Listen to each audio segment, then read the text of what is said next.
ya huyu mkutano na utufahamishe ambayo tutakayosoma. Amin. Thank you very much. I think we now open the meeting. First of all, I want to say good morning to everybody. My name is Stephen Mutoro. For the time being, the Secretary General of the Consumer Federation of Kenya. I just want to take you through quickly through the program for today. Although some of our colleagues are away, others have been able to swap, others might not be able to join us. But we expect to take not more than 3 hours of your valuable time. And of course, you'll have the remarks from COFEC. You will also be able to hear from our sponsors, the Communication Authority of Kenya. You will also be able to hear from the Minister of Health. Dr. Mbacho, I think, is going to be represented by somebody called Joan Dungu. She'll be joining us shortly. We also want to listen to the experts. And what a better expert than one of our own, Mr. Benjamin Langwen, who served for so long as Director of Enforcement and Compliance at NEMA. We'll also have somebody representing Michael Koech. Michael had an emergency last evening, and I think Simone would be representing him.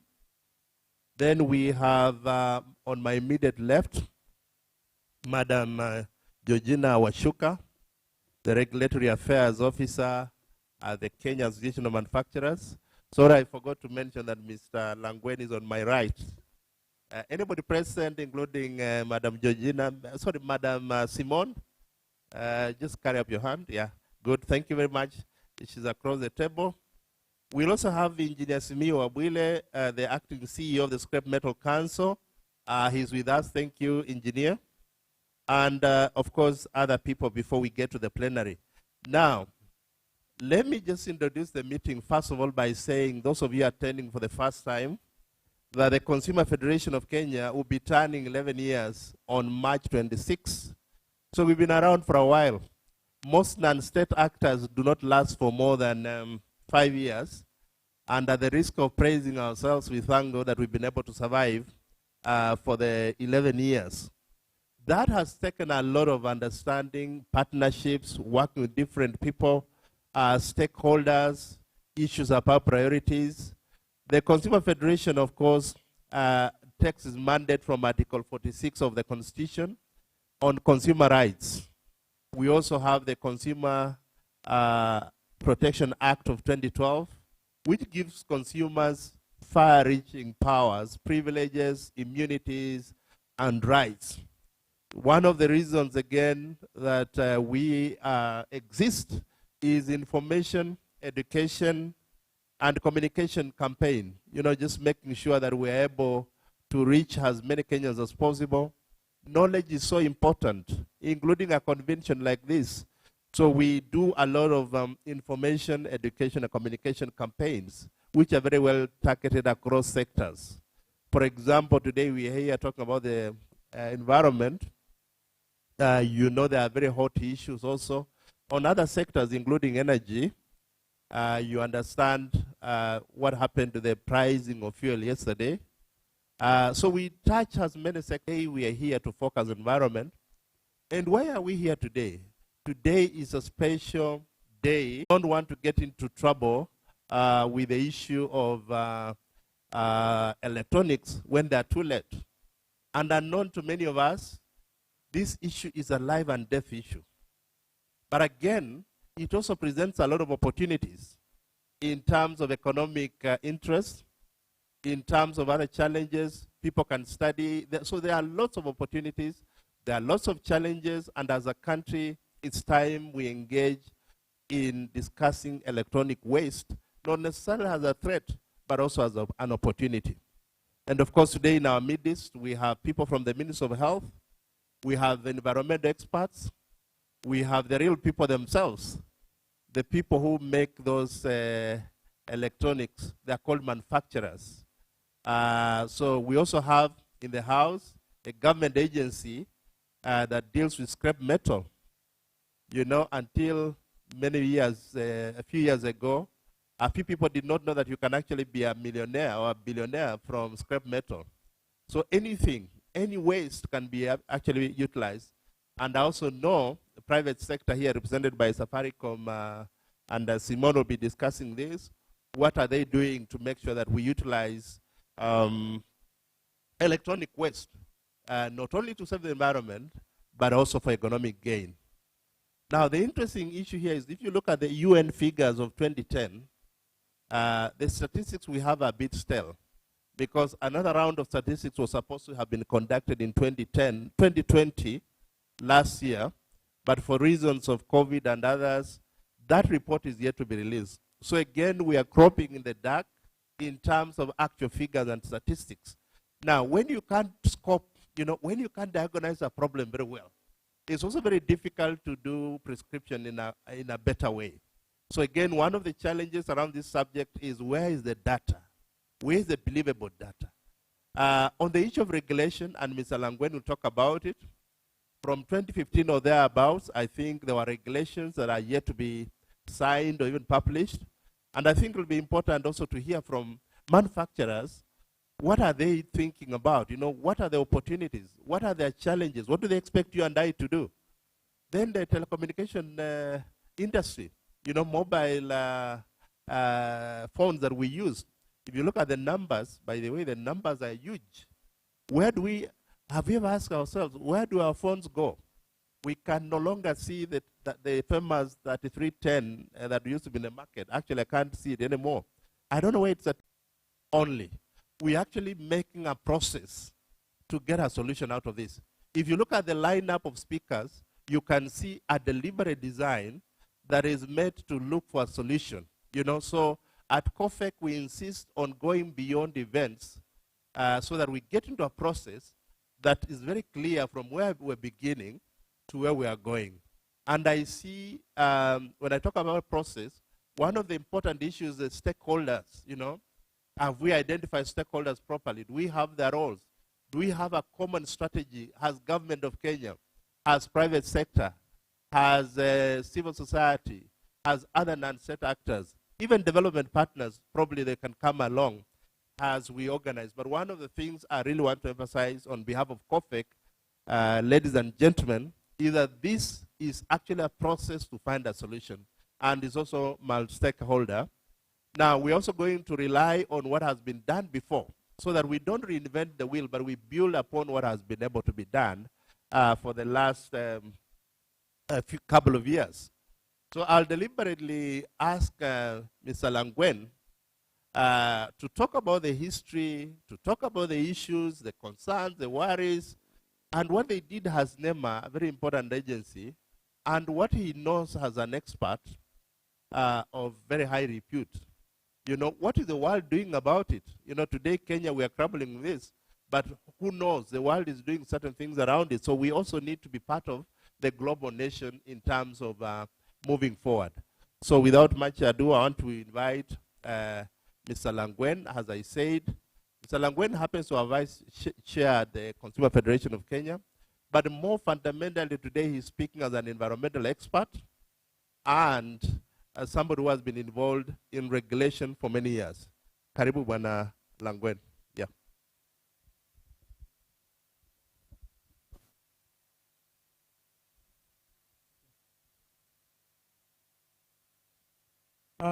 Thank you very much, Bwana Mutoro.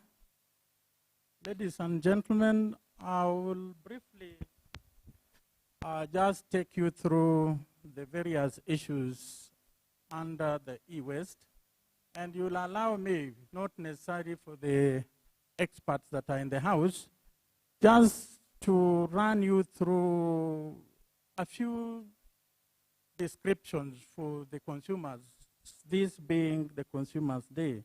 Now, what is e-waste and how is it generated? How much is generated? What it contains? The modes of transmission into the environment, the impact to human health, and how, or the challenges currently in this country associated to e-waste. E-waste is a generic term that encompasses various forms of electronic and electrical equipment. And this is a rapidly growing problem in waste stream due to its quantity, toxicity, and carcinogenicity. So it's not only a problem in Kenya, but it's a problem worldwide. How is it generated? Most of the e-waste or the electronic waste we are talking about are all items in the form of electrical or electronic. They are items whose term or life has come to an end. That is end of life electronic appliance and electrical. E-waste is also generated from items that have ceased to be of any value to their owners. And this includes electronic which are destined for reuse, resale, salvage, recycling, or disposal. How much is it generated? As the Secretary General Prefect has just a few minutes said, we don't have updated data on the quantities of e-waste generated in this country. However, in 2010, UNEP carried out an estimated survey, that is 2010, which put the figures of the e-waste that is generated in Kenya. These figures were approximately 11,400 tons of refrigerators, 2,800 tons of televisions, 2,500 tons from computers, 500 tons from printers, and 150 tons from mobile phones. And as I said, these figures was expected to have been updated. It hasn't been updated. So we expect these numbers to be almost 3 to 4 times the number because of the growing use of electronic equipment. Now, what does e-waste contain? E-waste contains two forms of components. One is hazardous waste, and the other is what we can call non-hazardous waste.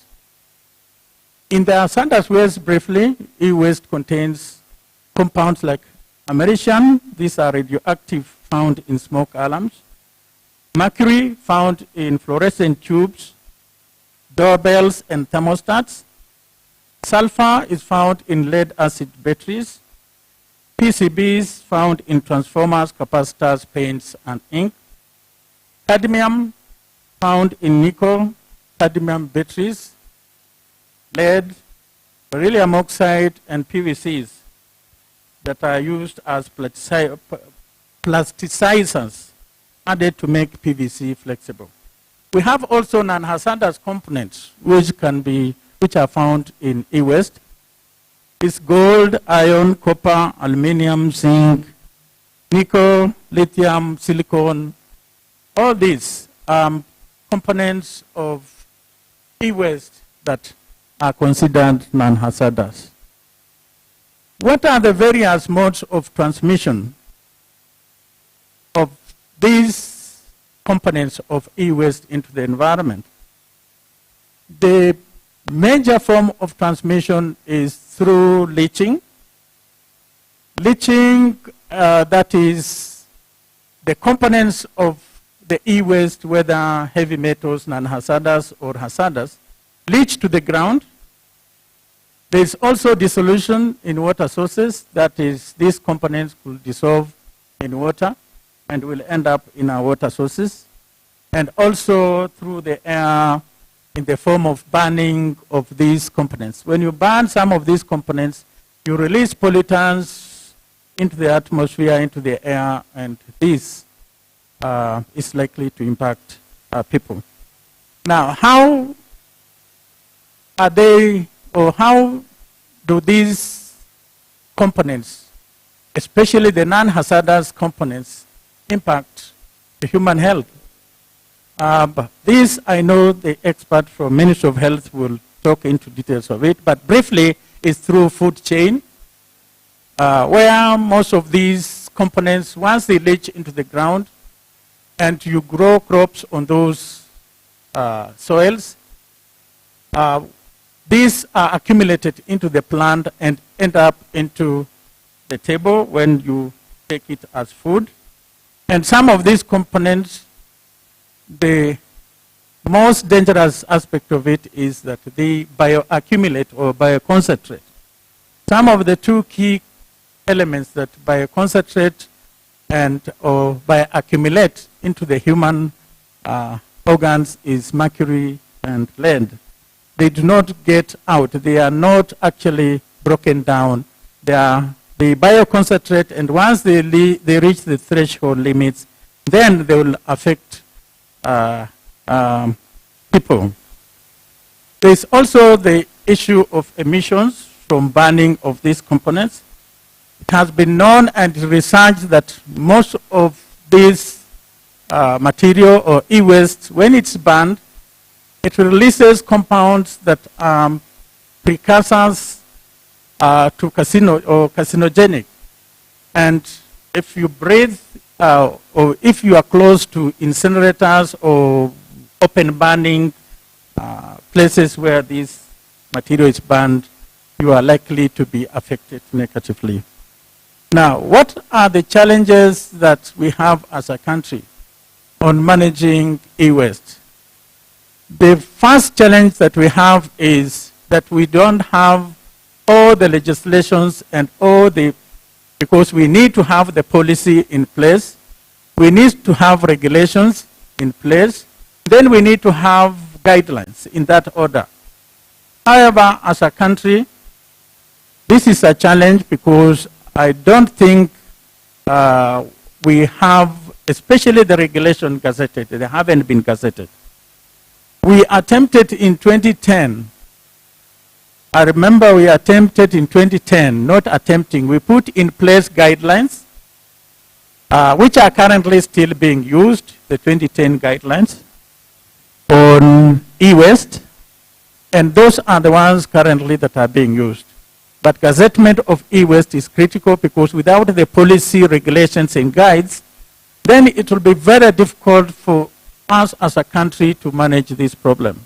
Because countries who are effectively managing e-waste, they have these instruments in place which will guide even the investors that will come to put into their money into the processing facilities. So the second item or the second challenge that is associated with e-waste in the country is awareness and training of people on e-waste management. Now, you cannot train before you have the laws that really guide how the country is supposed to move. So this is still also a challenge in that we need to have the policy, regs, and guides in place before we actually effectively come up with awareness and training component in e-waste management. The other challenge we have as a country is on collection system and separation of e-waste from solid waste management. We don't have clear collection system apart from a few private persons who have come up with specific collections system to target specific e-waste component. So this is a challenge, and without proper waste collection system and separation, especially at the consumers level, where they need to be capacitated on how to separate the electronics and the electricals from the normal garbage. It is a challenge as a country. There's also a challenge on recycling facilities and national capacity to process e-waste. Most of the developed countries that have taken this it's not just a problem, but it's a source of whereby instead of using fresh raw materials from the mines, they have up-to-date or high technology for processing of e-waste material, and they are able to separate them to the various components, whether plastics, whether the metals, and all the various components are able to be separated. And here, still, again, it is a challenge in this country. The other challenge we have is on extended producer responsibility. This extended producer responsibility, there was an attempt really to make sure that the various manufacturers of e-waste, whether locally or outside the country, they take responsibility for their waste. They take responsibility for the product once it is no longer being used. So this is a challenge. I don't know how far we have gone as a country on really making sure that extended producer or supplier responsibility is actually realized. Coupled with that, once you have all these mechanisms, the laws, the various systems in place, it's important that there is enforcement of policies, regs, and guides in place so that, everything is done as per the law and in an orderly manner. This, again, I can't say that enforcement mechanism is effective currently because what are you enforcing? You can only enforce what has been agreed upon. So given that we don't have regs and guides in place, then really there's nothing to enforce. Then also, as a country, we need a coordinated approach in the country to manage e-waste. That is, collectively, we need a coordinated approach so that we can effectively manage the e-waste, which, as I said, we, on one side, you can look at it as a problem if you don't manage it well, but it's no longer a problem because this is a resource. It's a resource that we can harness very well so that whatever comes out of it can be used effectively, and instead of going to the mines to get raw materials or fresh raw materials, we could reprocess this, the e-waste, and be able to harness the resources that we get out of it. So finally, when you are talking about e-waste, it's a whole chain, starting from the generation, collection, storage, transportation, processing, and finally disposal, because even if you are to recycle everything, there will be some element of it that will definitely have to be disposed of. So the entire chain, loop chain, has to be taken care of. So with that, Chair, I think it's a brief on really how far we have gone as a country on e-waste in this country. Thank you. Yeah, thank you very much. That, I think, is a very good presentation by Mr. Langquen. It's important, by the way, just as we we proceed, it's important, by the way, to take a few notes, where you're not clear on some issue, so that when we come to question and answer, I'm sure we'll be very clear about the next steps. Without necessarily following any order, and I don't know whether anybody from the Communication Authority is here. Oh, you're here. That's good. That must be Madam Mother. Very good. So I think we'll go back, and but I cannot see her online. Maybe we'll be able to take a little while. We can go to somebody else and ask my colleague Victor or Daniel to make sure that Madam Mother is reflected in the system so that she can get, I'm not sure I can see her. What I'll do is that I think we can now proceed to probably, again, it's not an ambush, to Georgina, so that we hear from the side of manufacturers what is it that we need to know What is it that we need to know that we don't? Or what is it that we have supposed to know that we don't practice? And what are the opportunities? So I'll request her to become a presenter, and I'm sure she'll be able to accept. That way the system will allow her to be able to pick. If you have a presentation, that is, you can screen share, but if you don't, then you can just decline the off, I guess. So Georgina will be talking to us about the manufacturer's perspective on the issue of electronic waste. So when she's ready, of course, the floor is hers. Yeah, she's on. And without much ado, let's allow her to take us through her presentation.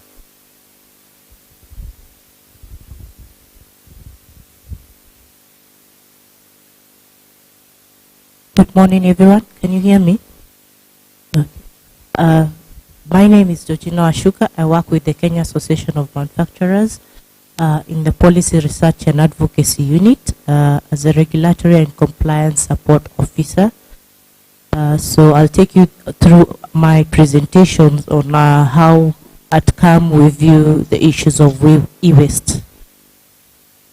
So first I'll just give a brief about CAM. I think the chairman said COFEC is 11-year-olds, but CAM is actually 60 years old. So we are actually older than the nation.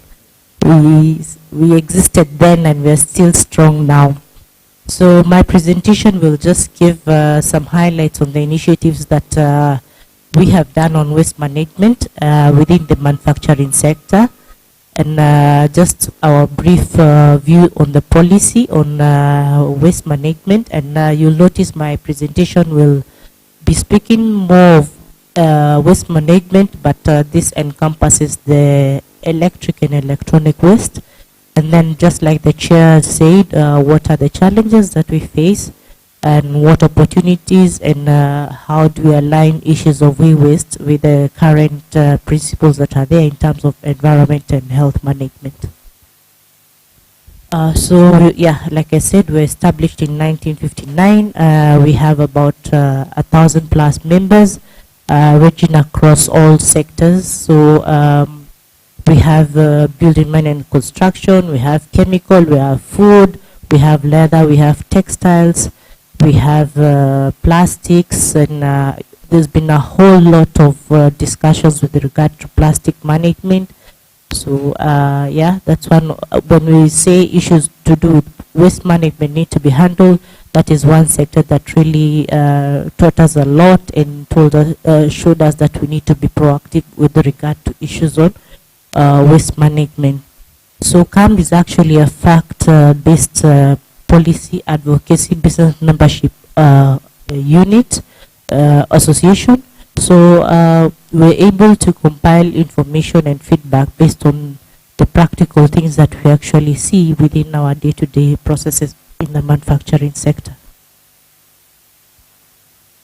So with regards to initiatives, so we are aligned to some working committees, and one of our very strong committee, and which is actually our national chairman has a passion, Mr. Mushai Kunyihia, is the environment and sustainability. And this is because we realize we cannot do any process, and to ensure that this universe actually is existing for future, in every process that every person does, you have to ensure that you're actually taking care of the environment, because that is what is going to actually give us life after this or existence in future. So at CAM, we have a Green Growth and Climate Change Center, and this is basically where we have very practical solutions to address issues to do with waste and other farm level interventions. So like we have the energy audits, which actually manages energy efficiency. And why is this important, and why is it important to this conversation? Because when you do when you conduct your energy or use your energy in an efficient way, It means you're minimizing the amount of electric or electronic waste that goes into the environment by ensuring that you have the right technology. So we're also embracing green technology solutions so that we can be able to actually also minimize the amount of wastage that is realized on equipment. We do have farm level support where we have initiatives like the Kaizen. These are things that actually make the industry align itself to ensure that whatever you're doing in whichever manner that you're handling actually is minimizing any form of waste. And you realize in the manufacturing sector, most of the equipment might either be mechanical or electronical. The human part of it is more of just trying to ensure these two parts are actually functioning better together. So in 2019, 2019 we set up a compliance support program, and this one we actually got blessings from NEMA, and they have been supporting us.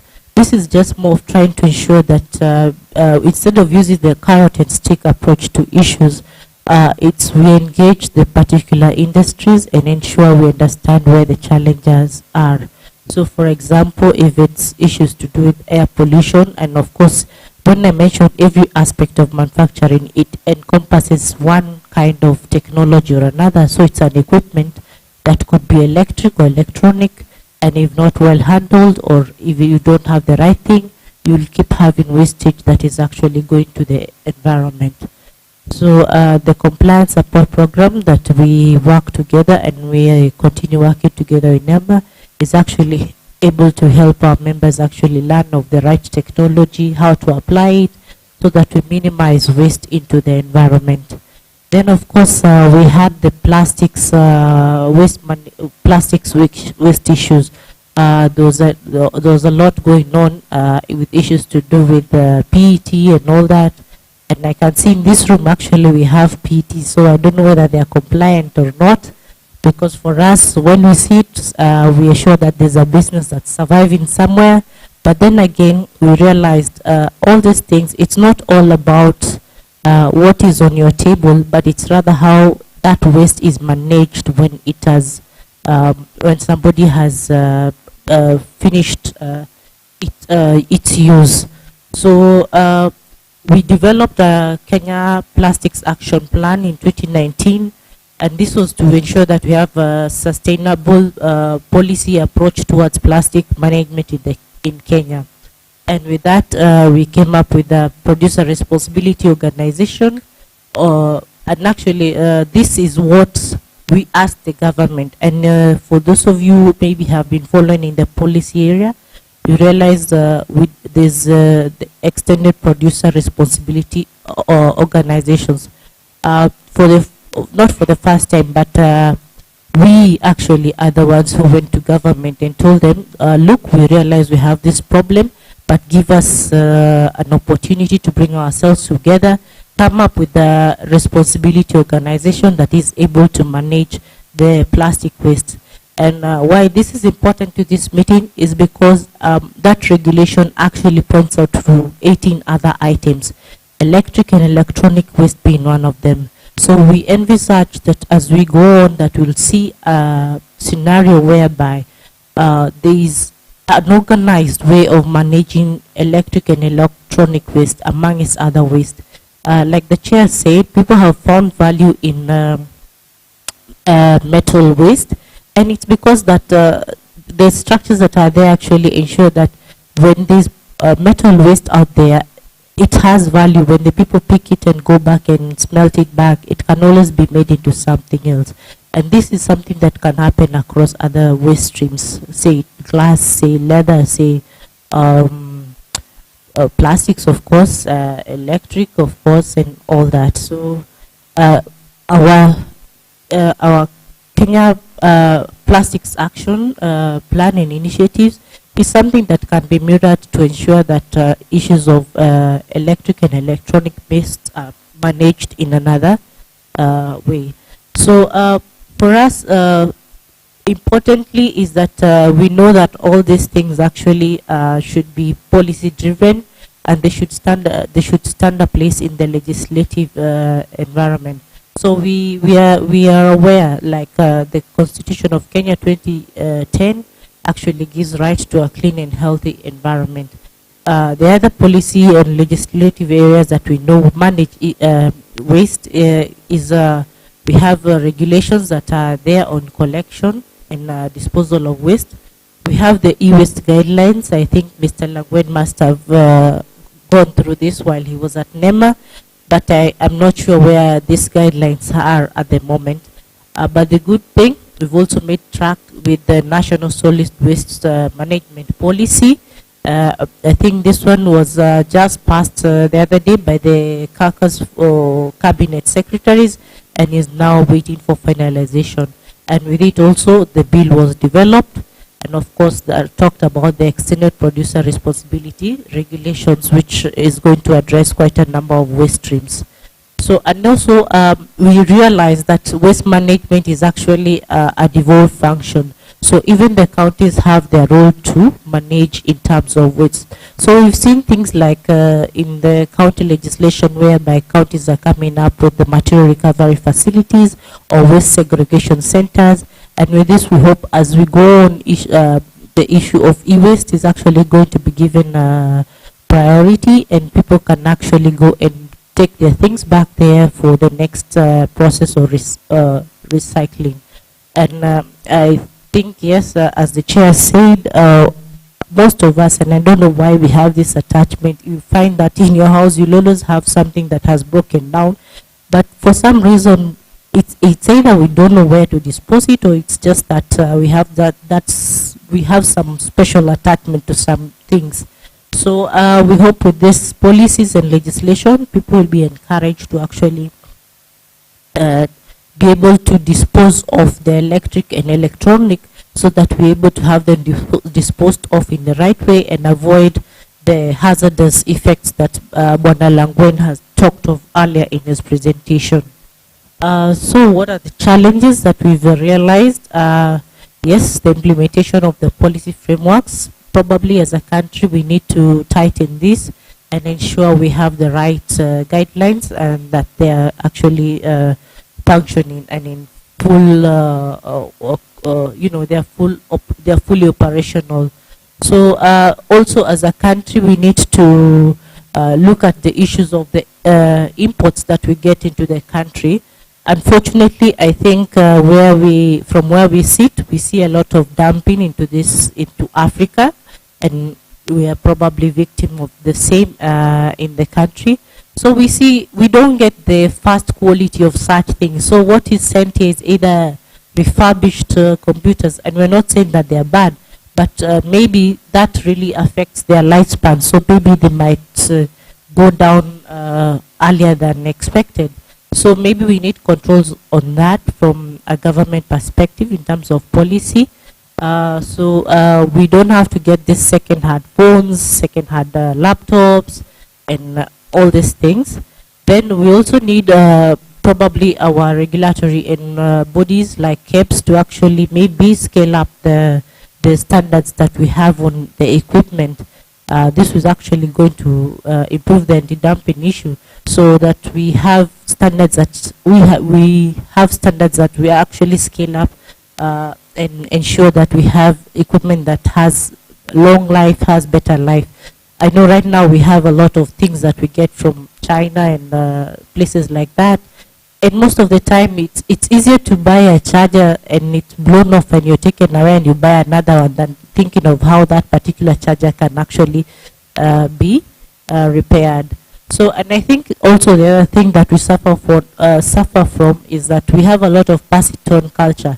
So if your phone fails, the first person you want to pass it to, as long as it can take a call, is to either your son or to your villagers. Yeah, so you take you're just passing a problem to someone else. So maybe those are some of the things we need to avoid, so that we avoid this pile up of electric and electronic waste. The other thing is, I think in this country, if I'm not wrong, we might only be having either 1 or 2 registered and certified e-waste recyclers.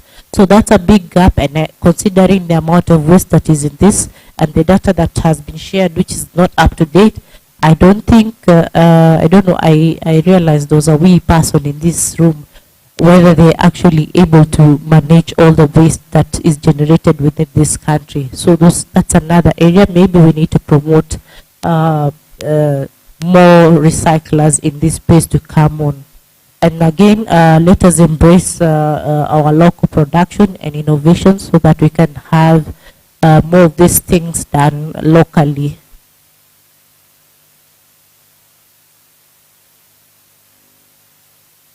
I think there are areas we can explore on e-waste is, yes, like I talked, the enhanced enforcement, promotion of locally investment. So maybe we need to have the government incentivize this industry through maybe tax relief or coming up with special economic zones. And of course, the most hurting thing in this country is that setting up businesses becomes very expensive. So maybe we have a friendly licensing regime, we can have more investment take place in this area. So the other thing, I don't think as a country right now we can strongly say that we have a registry for monitoring electric and electronics in the country. So we're not sure of really the exact numbers of what we have in this country. So yes, I said the enforcement through the frameworks that are there, we need to enhance those that are there and conclude the pending ones. Yes, and ensure that our standards of the equipment that we received are aligned to international levels and not just that we receive second-hand or anti-dumping within the country. Then I think, and we can't avoid this as a country, we are having principles that are actually coming out very strong in terms of waste management. So we have the issue to do with circular economy, where we deal, we have to actually reduce what we have. Just think through before you buy something whether you really need it. Then ensure it is something that can actually be reused or recycled. And then we have the sustainable development goals that are speaking very strong to the environment and the planet and the people, and basically just promoting sustainability of the human race. So then again, what we need to do is that when we come to the issues of innovation, let's design products that are recyclable. So whatever material is there, let's see whether it can be easily, whether it's easy to use. If it's dismantled, is it easy to do that? So if my computer goes down, how much am I able to recover from it, or the recycler is able to recover from it? Then there's also the issue of refurbishing. I know refurbishing sounds, sometimes we see it's like a second hand, but basically it's just like restoring something to almost a position like as if it was new. So those are areas we need to explore in terms of electric and electronic waste. So I'm a strong advocate of the sustainable development goals, considering what I do at CAM, dealing with the environment and compliance. So some of the SDGs that we can look at and actually try to address issues to do with waste is SDG 7, that's on clean energy. And of course, through the use of the right equipment, we were able to consume less energy while using long-lasting equipment, so chargers and everything else. There's also the SDG on innovation, so designing and implementing efficient projects that suit the need of commercial, institutions, and consumers, which promote clean and healthy environments.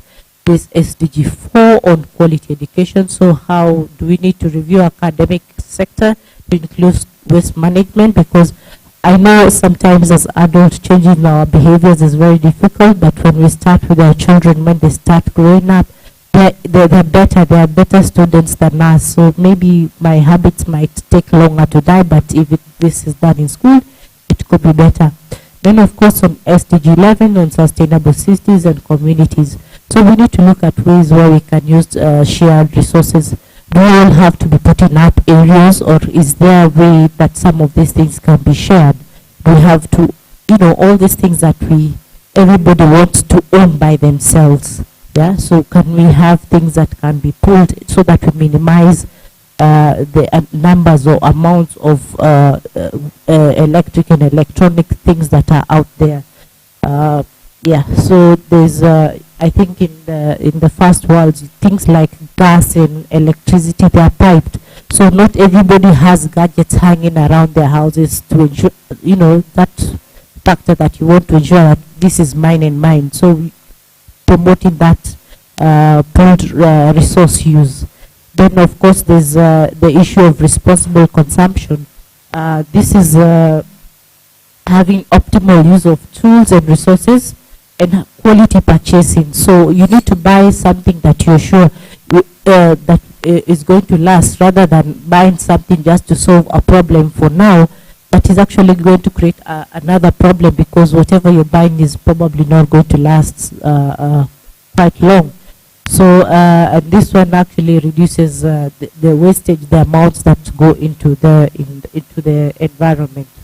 So of course there's climate change 13. So climate change, so here you have issues to do with incineration. A lot of this stuff sometimes is burned down, and when it is burned down, it has an effect to our air in terms of pollution, and of course this has its health impacts on us. So we need to see how do we dispose of this electric and electronic stuff with minimal damage to the environment. Of course, SDG 15 also addresses the issues of waste disposal. That's life on land. So whatever you throw out there, how is it taken care of? And of course, we can't achieve this if we don't have partnerships. So such as this, we appreciate COFEC for such a session, because it means that we are actually pulling together in one direction, trying to proactively address a problem before it actually blows out on our face. So we're keen to partner and collaborate with all stakeholders so that we can promote a clean, healthy environment that promotes sustainable growth and equity to all. Thank you, and that's my presentation. Very good. Some round of applause, please. A little bit more. Now, before we go to our sponsors, I just want to let you know that we are very grateful to the Communication Authority for their support to enable us to be here, both online and this small audience. Allow me, before I invite Madam Mother, just to take you through the profile of, she's standing in for the DG acting, Mrs. Mercy Wanjao. She's a holder of MBS. She is the acting Director General of the Communication Authority of Kenya, having been appointed on the 2nd of 2019. Prior to her appointment, she was the Director of Legal Services at the authority. Mrs. Wanjao is a commercial lawyer, regulatory and governance expert who has been involved in design and harmonization of ICT policy and regulation at local, regional, and international levels for the last 15 years. She is a passionate and focused regulatory professional, deeply interested in harnessing the transformative power of responsive public policy, regulatory reform, and innovative technologies towards achieving development with impact. She is a certified secretary and professional mediator. She has previously consulted at KPMG South Africa, BWC Kenya, and also had a stint at commercial legal practice. She has served on international secondment at ITU, the UN Special Agency for ICTs. Mrs. Wanjao serves in the board of SOS Children's Villages, and she's a council member of the ICS Institute of Certified Secretaries, Kenya. She's a graduate of the University of Nairobi, LLP Holmes, University of Cape Town, LLM, that's a master's, and Strathmore Business School. In addition, she's an Eisenhower Fellow and a published author with the ITU and the United Nations Conference on Trade and Development in ACTOD. Mrs. Wanjau was appointed in April 2020 to chair the COVID-19 ICT Advisory Committee that coordinated the ICT industry response to the COVID-19 pandemic in Kenya. In 2020, that's last year, she was fitted with the Moran of the Order of the Palm Spear, popularly known as MBS, by His Excellency President Uhuru Kenyatta in recognition of her distinguished and outstanding services rendered the nation.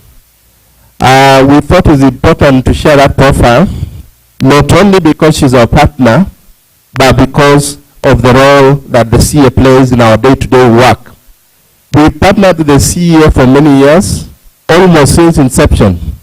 And I think now is my pleasure and privilege to invite Madam Nderitu, who will speak on behalf of the acting DG. Ms. Nderitu is acting manager for intellectual property rights and linkages at the Communication Authority of Kenya. Karibu.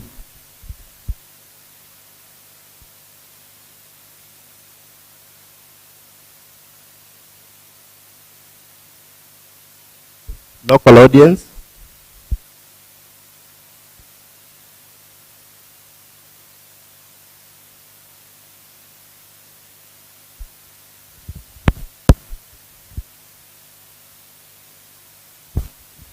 And please remember to sanitize those microphones after every speaker. Thank you, Mr. Mutoro. My name, as you have heard, is Martha Nderitu, working for the Communications Authority of Kenya. I also came with two of my colleagues, Eileen Kimeli, maybe they can just wave to you people, Eileen Kimeli and Yusuf Mumanyi. And we came to represent our acting director, Mrs. Mercy Wanjau. And my role here is to read her speech, the way she has written it. And you know, as a messenger, you are not supposed to add either to dot either a T or cross a dot either an I or cross a T. So I'll just go straight and read her remarks. And these are the remarks by Mrs. Mercy Wanjau, MBS Acting Director General, Communications Authority of Kenya.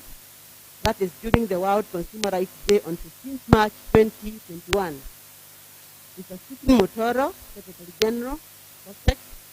Dr. Kefa Obacho, Director Public Health, Ministry of Health, Benjamin Langwen, Environmental Expert,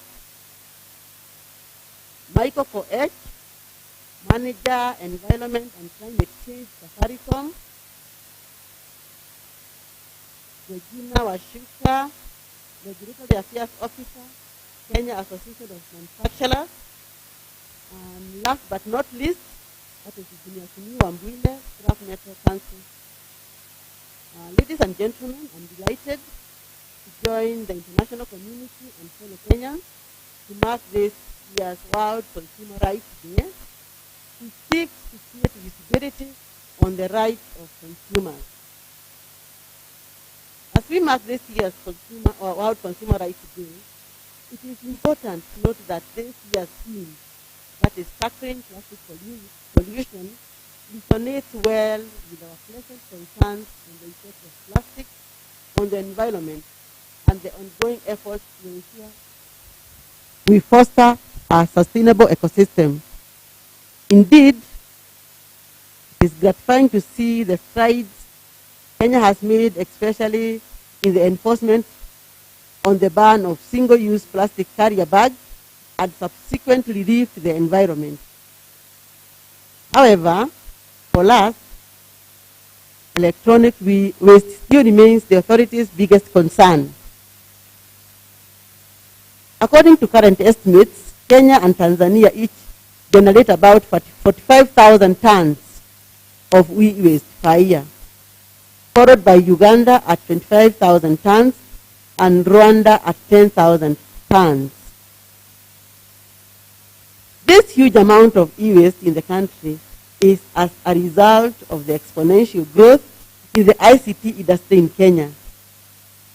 coupled with lack of clear disposal mechanism that has in turn resulted into excessive electronic gadgets that have reached the end of their life cycle. 2 decades ago, the number of mobile subscribers in the country was about 114,000.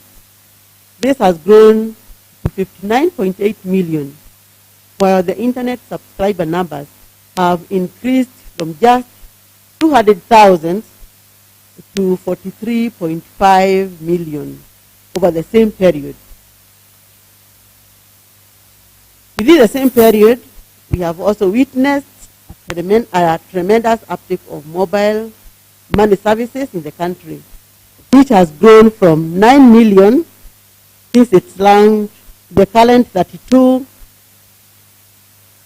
million mobile money users.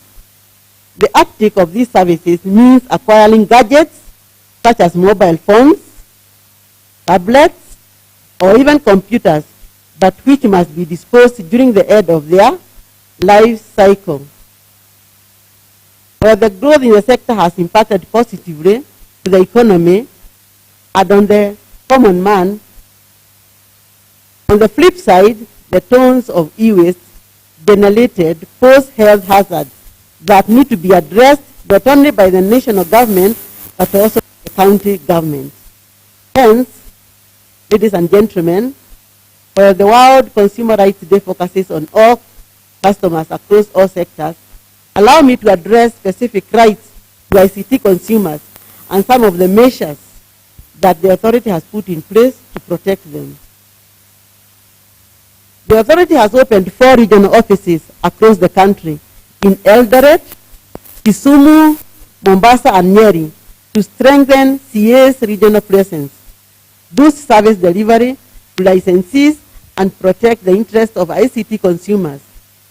Regulation, as we know it today, requires closer consultation with stakeholders in order to ensure public interest is maintained and empowerment of communities is guaranteed. For this to happen, we must devolve and take services closer to the people. As the industry regulator, we are mandated to ensure consumers have an equal opportunity for access to the same type and quality of service. This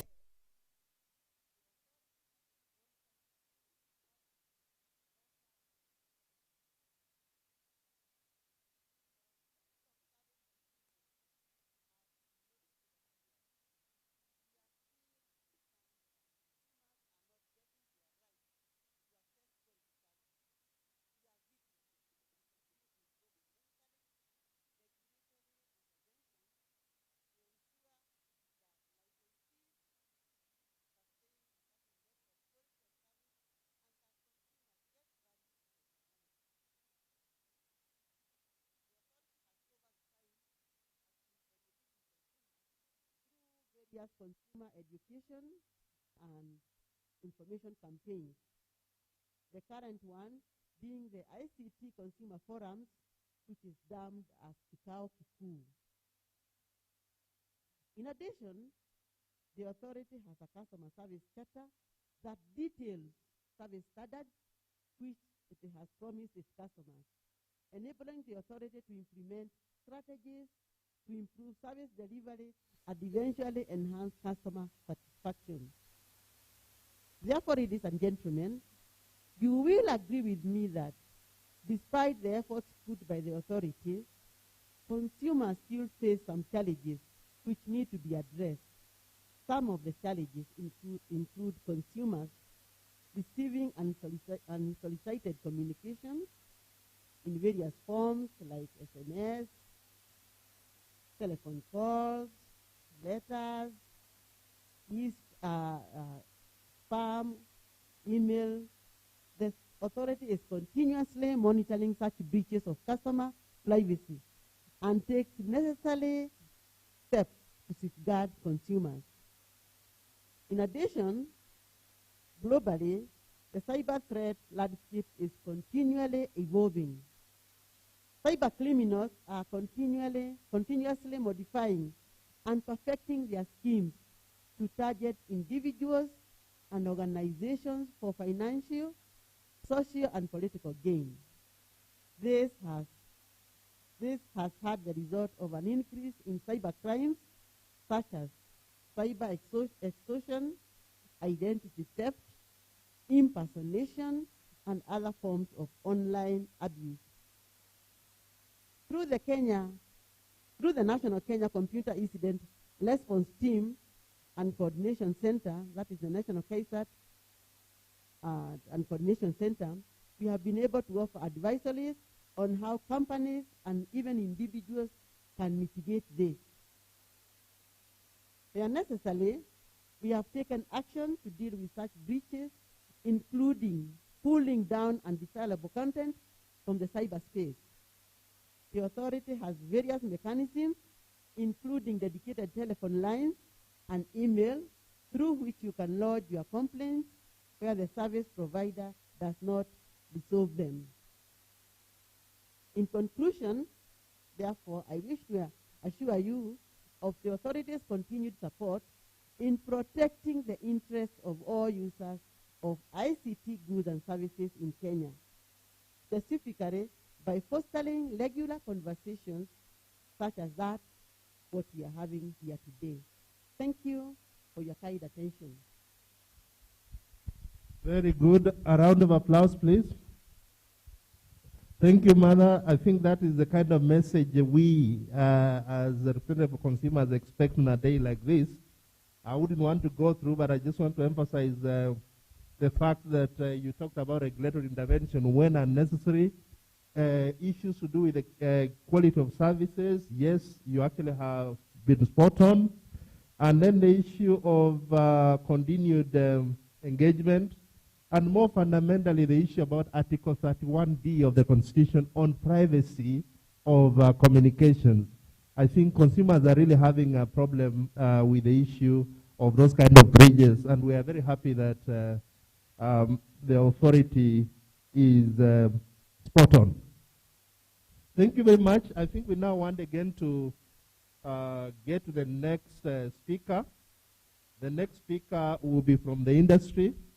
She will be representing Think Safaricom, and those of you who came earlier, I told you Michael had an emergency, but again got a very good representative of Simone. I think she's the commercial.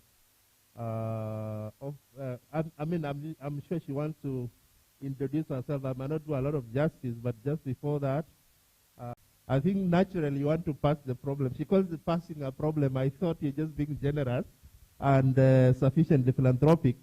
But be that as it may, I think we want to hear from the industry. Are they going to give us the age limit of how long we can use phone or not?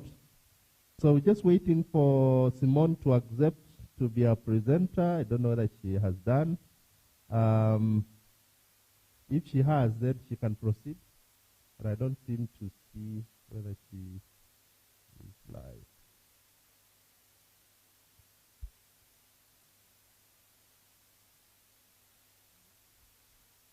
Yes, yes.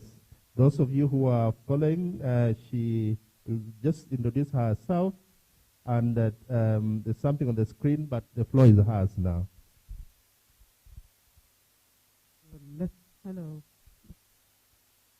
Okay. It's showing? But I can't see you. Did you accept? Yes, showing. Please, let's see whether we can hear you. Okay. Hello, everyone. Are you hearing me?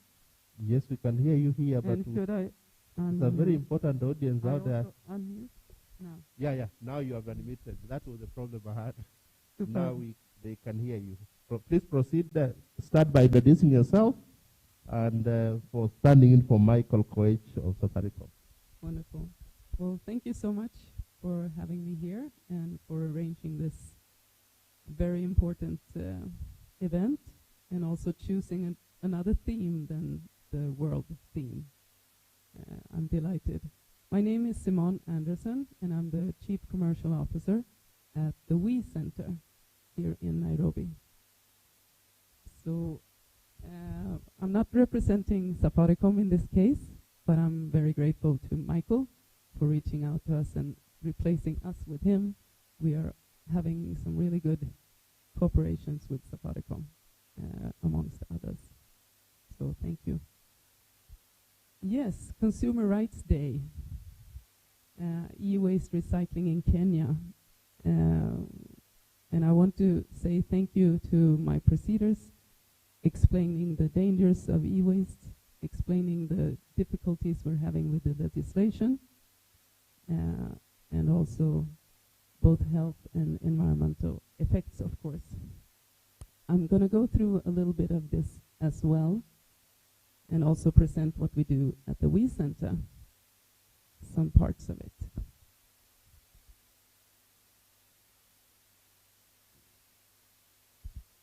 So, World Consumers Rights Day. When you buy electronics, do you then feel that you have safety? Do you know what you're buying, that it's a good quality product? And in comparison with what? Do we have any kind of rating how safe something is? If your charger might start to burn when you leave it in the socket or something like that. We should have the right to be informed both of that kind of safety issues and also of how to handle the item that we're buying, both during use but also when it's in its termination of life. Do we get that kind of information? We also should have the right to choose, and that would be easier if it was thoroughly displayed, all of these different things that I'm mentioning. And also to be heard, so if something goes wrong, we should be able to reimburse or complain somewhere. And of course, also heard in that sense that if you don't have anywhere to put the waste, and it feels wrong to put it in the waste bin, somewhere you should be able to say it. And this event is addressing it, so I'm super happy. Let's see.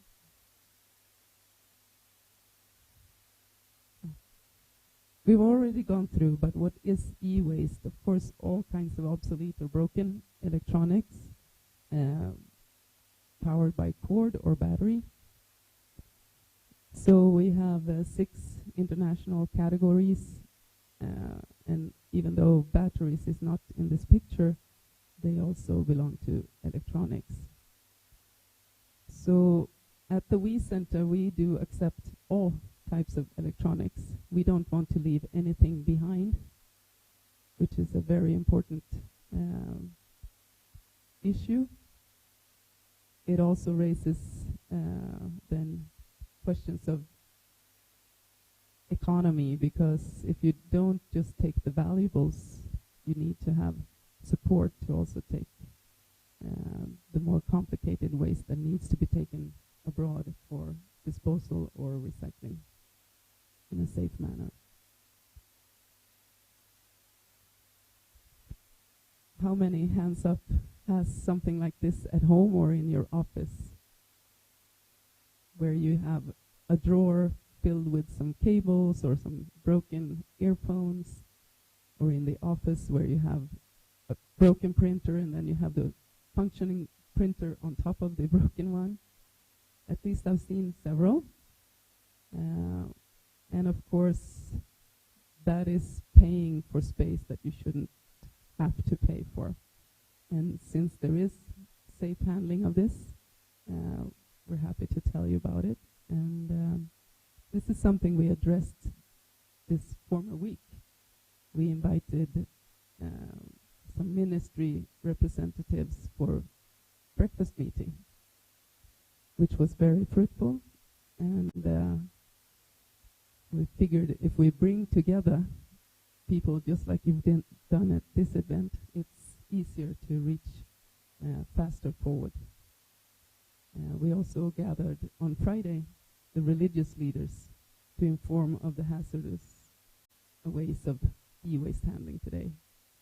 And of course, through the religious institutions, the awareness raising can be very efficient and fast. So we're looking to a bright future when it comes to awareness raising, along with this event and the engagement for this. Because of course the problem is all of the informal and unsafe handling of the e-waste and where it ends up. We've already mentioned all the tonnages, and depending on what source you use, this is from the Global E-Waste report. So whether it's 40,000 tons or 51.3 thousand tons, we can just conclude we have tons of e-waste every year, and only about 1% is handled in a safe manner. We've also talked about the health effects, so I'm not going to go through everything. It was very well covered by Mr. Langwin. The heavy metals are causing extreme problems when they also reach our rivers. And of course the rivers feed whatever we are eating. So we water it with this water, and then we eat it from the market. So our solution at the WE Center is that we collect electronic waste from both professionals and households. We remanufacture some of the things, for instance, repurposing batteries and electric vehicle motors. We also refurbish, and we also sell reusables directly, because of course we want to contribute as high as possible in the waste hierarchy and to circular economy. We also then have different fractions that are not reusable, so then we take them to either local facilities for different recycling, and like I mentioned before, the more problematic ones where the technology and knowledge is not here yet in Kenya or East Africa, we take them abroad to Europe. We do projects with advertising, outreach, awareness raising, and e-waste trainings. For instance, we've successfully trained about 100 youths in e-waste management, safe e-waste handling, together with Safaricom. Youth from Kibera, Tandora, also Eldoret, and Gara. We also do data destruction, because of course that is a big issue, just like Madame Ndere from the Communications Authority talked about the ICT safety. So of course that's a big service that we offer. It's very sought after, understandably. Yeah. So we try to contribute, and we do, to the circular economy of Kenya, and we've been doing this for many years, 15 plus. It all started 2002 when Dr. Tom Musili, the founder, started Computers for Schools Kenya, handing out refurbished computers to schools and also offering maintenance systems. After a few years, realizing that these computers were becoming obsolete, so they started a take-back scheme, because they didn't want to leave the broken computers with the schools, with the problems that would cause. And after a few more years, bigger companies were also saying, well, you're actually doing e-waste management. And yeah, we were, but we didn't really know how, so we went to Europe to get more knowledge. And in 2012, we started WE Center formally and offering our services throughout Kenya. Of course, there are other things also to do. You can do art with, and I don't know if you see me now in the camera, but I'm wearing a necklace, and what does it say? Gift. So it's one of the keys from a keyboard, but this is from Sweden. I got it before going here when I quit my other job to come here to Kenya and work with e-waste in Africa. So the achievements, some of them that we've had since 2012, if you want some numbers, is that we created well over 600 jobs, processed over 10,000 tons of e-waste, and through that we've also avoided then 14,000 tons of carbon dioxide emissions. We trained over 700 youths, and we have the capacity to process over 2,000 figure though, since awareness, like we all mentioned before here also, is key. People don't know that we exist, and they don't know there is a safe handling opportunity. We are also ISO certified for 14001 environment and 9001 for quality. In Africa, we are reaching about 15 countries through collaborative cooperations and projects, and we have some direct operations in village, and they educate at least 100 people in basic ICT knowledge and entrepreneurship. So these buses or truck will get funding for more. Oh, I actually had a picture of it. So it's a classroom fully furnished with solar panels and satellite internet. The e-waste strategy, the effects when it's signed, which is not yet, but it will be, hopefully very soon. It's a management bill. It's headed to Parliament, like mentioned before. And some of the effects will be that the precautionary principle will introduce the polluter pays principle, and also create a more circular approach in waste management. Like I said, it's not just the waste management. It starts already in the design phase of designing items and then producing and taking care of. The ratification of the Bamako Convention, it is signed, but it's not ratified. Once it's ratified, it will enable Kenya to take part of the e-waste movement between African countries. It will also enable us to take part in decision-making on continental e-waste matters. And we do have the Public Procurement and Asset Disposal Act, which states in section 165, article 165, number 2, that any electronic waste shall be disposed of only to persons licensed to handle the waste under section 88 of ENCA. So when defined what is e-waste, putting those definitions, it is very clear that you do have to sell or auction it or even pay to someone who is licensed to take care of it.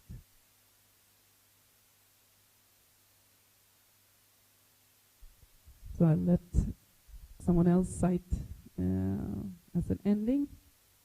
I think we're very well on our way. That change will not come if through some other person or some other time. We are the ones we've been waiting for. We are the change that we seek, was said by Barack Obama. And here we are, taking action. And I look forward to having more collaborations forward. And thank you so much for taking your time to listen. Yeah, a round of applause for Simone. I actually gave her more time because she was telling us some of the things that I hadn't had before, or probably they haven't been refreshed. Like when she talked about involving religious leaders in awareness creation, I think that's very good. Yeah, for the people joining us, please make sure you sit, you have the distance between yourselves. particularly the gentleman, the second row, please have some space between yourselves. And make sure you are in a mask. So we'll proceed to the last speaker. The very last speaker, I think we're told she's on her way from the Ministry of Health. But now we would like to hear from another government agency represented by Mr. Engineer Simiyu Wabwile, and is actually the Scrap Metal Council. Scrap Metal Council is one of the new agencies under the Ministry of Industry Industrialization. Mr. Simiyu, you have the floor. If you can, your mic is active, but you might need, I don't know whether you are muted or unmuted that end. But here you are good to go. I can even see your screen. Would somebody assist him? Yeah. You still, I don't know why, you still are not active online. I need to see some green lights so that other people can hear you. I don't know why. Or you can use her screen, which means I stop you, then request her again to agree. You can use small screen.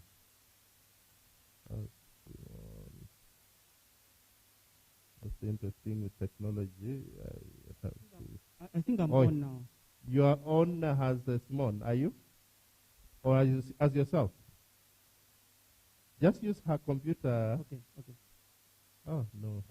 It disappeared again. No, you can use her computer, Simiyu. I think I could see some, yeah. It will be a bit confusing, but it's okay. We'll take note. You are not small. Whatever you say, she's not responsible for the record. But Karibu. Okay, thank you. Mr. Stephen Mutoro, Secretary General, COFEC, fellow panelists, ladies and gentlemen, good morning. My name is Simiyu Wabwile. I'm the acting CEO of Scrap Metal Council. And maybe before I say much about EOS, I would want to say something about Scrap Metal Council. Scrap Metal Council is a council that came into existence as a result of the enactment of the Scrap Metal Act number 1 of 2015. Actually, the council did not come into existence until sometime last year, so it's actually a young institution. And the mandate of the Scrap Metal Council is to regulate the scrap metal industry in Kenya. Just what does regulation of the scrap metal industry mean? It is just trying to bring about order and sanity in the industry. And this is done by ensuring some economic development in the country by promoting investments in the scrap metal sector. It has been said, and I think I wouldn't want to call scrap, I would have loved that the name was different. Actually, scrap metal is a name that depicts something which has no value. But actually, scrap metal, as it has been shared by other speakers, is a very valuable commodity. And it was necessary that it is regulated.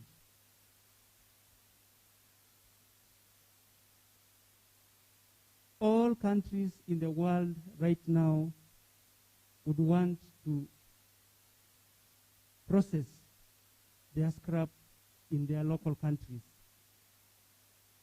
This is because, as it was said much earlier, we have hazardous and non-hazardous.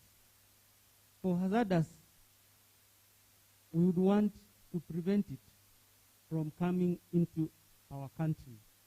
That is according to the Basel Convention on transboundary movement of hazardous materials. And for those that we have in our country and want to process it, we want to prevent the precipitation or discharge of persistent organic pollutants into the environment. So we have the responsibility of protecting the public health from being tampered with through this process of scrap metal dealing and processing.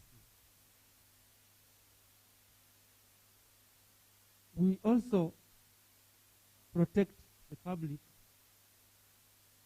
and private infrastructure from vandalism. I just want to go over this very many times, that scrap, in as much as the name tries to give an impression that it is not important, but it is very useful, and many people would want to lay their hands on your property and sell it as scrap. So one of the functions of the council is to make sure that the public is protected in terms of vandalism. To go to e-waste. E-waste, as has been said, can also be hazardous and non-hazardous. For the hazardous, I have already indicated what the council plans to do. It is to prevent movement into the country, and for that is already in the country is to institute proper means of disposal so that it is not discharged into the environment. One of our speakers had indicated what is the composition of scrap, of e-waste. E-waste, I would still call it scrap metal because its composition has quite a number of metals in it. We have already had some challenges that we have in dealing with e-waste. I would want to also share the same and say that currently, as a council, we have quite a number of challenges in dealing with e-waste. In fact, as I speak now, we only have one person who is licensed to deal with this e-waste. And in as much as they are licensed to deal with e-waste, they have a number of challenges. One of the challenges is segregation. Earlier speakers have spoken about e-waste at component level, probably telecommunication equipment, phones, that is all that. However, us as at scrap metal level, we are looking at the metallic composition of this e-waste. And in fact, in our licensing procedures, we look at what metal do you want to deal in. So one of the challenges, as I've said, is when we are licensing e-waste dealers. You see, e-waste is not a metal, but we want it to come out like, is it copper? Is it aluminium? Is it? So the methods of segregation of the e-waste into various components are a challenge at our level right now, and that forces many of the people who would want to be registered as dealers to just dismantle the equipment and ship assemblies and sub-assemblies, but not as individual metals. So that poses a challenge. And again, I'm talking about shipping because at the moment, our capacity is limited in terms of processing some of these metals. And in fact, as a council, one of our responsibilities is attracting investments in processing of this scrap metal. Currently, in the country, we are processing metals, heavy metals, not heavy metals, sorry, metals mostly for construction industries. All of you are aware about the DevKeys, the Tononokas, and stuff like that. So when we talk about those ones, of course, e-waste does not come in. And that is why we are very keen on encouraging investments in e-waste recycling so that we are able to segregate this e-waste locally into the various metallic components and then process them. So, as a council, I have said that our key responsibilities are protection of the public health, which I have mentioned in terms of the Basel and Stockholm conventions, then promoting investments in scrap metal recycling, because like I've said, this is a valuable commodity, and it will not be wise for us as a country to actually export the raw material, that is the scrap as it is, without processing it, because we'll be exporting our jobs. And furthermore, like I said, most countries are keen on processing locally because the other option is mining of the virgin materials, which are scarce in many countries, and therefore the only other option is to recycle what we already have in our countries as scrap. So I think that qualifies my earlier argument that we need to look for a good name so that we do not call these metals as scrap. I will not say much. I have just outlined what Scrap Metal Council is. I have talked about the functions, and I have also talked about our efforts to deal with e-waste. And I've said we are a young institution. In fact, we are working on the regulations of how to handle scrap and therefore consequently e-waste. Because like I said, at the level of the council, we would call e-waste still as scrap metal because of the metallic composition of this e-waste. In fact, COFEC is a member of the council, and I think it is represented by the Secretary General himself. So that is about scrap metal council, about scrap dealing, and about e-waste. So I would close or end my presentation by calling upon all of us who are in this room and probably who are connected virtually, that let us look for mechanisms, let us come up and invest in e-waste processing in the country. Thank you. A round of applause for Simiyu.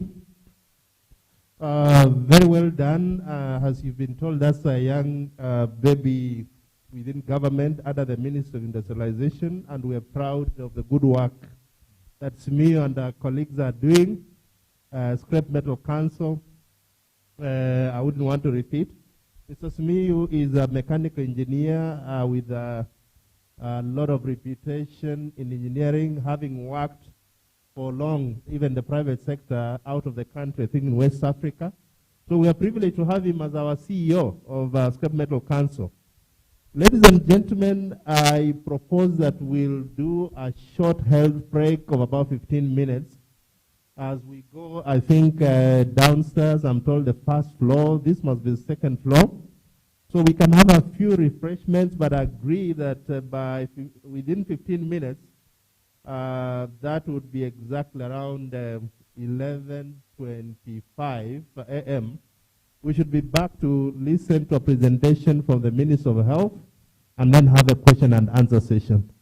I really appreciate your time, but as you walk out, please, the COVID protocols, please distance, mask, If you can take even your tea with a mask on, if you are that creative, please do. I thank you, and let's see you again back in 15 minutes. Thank you.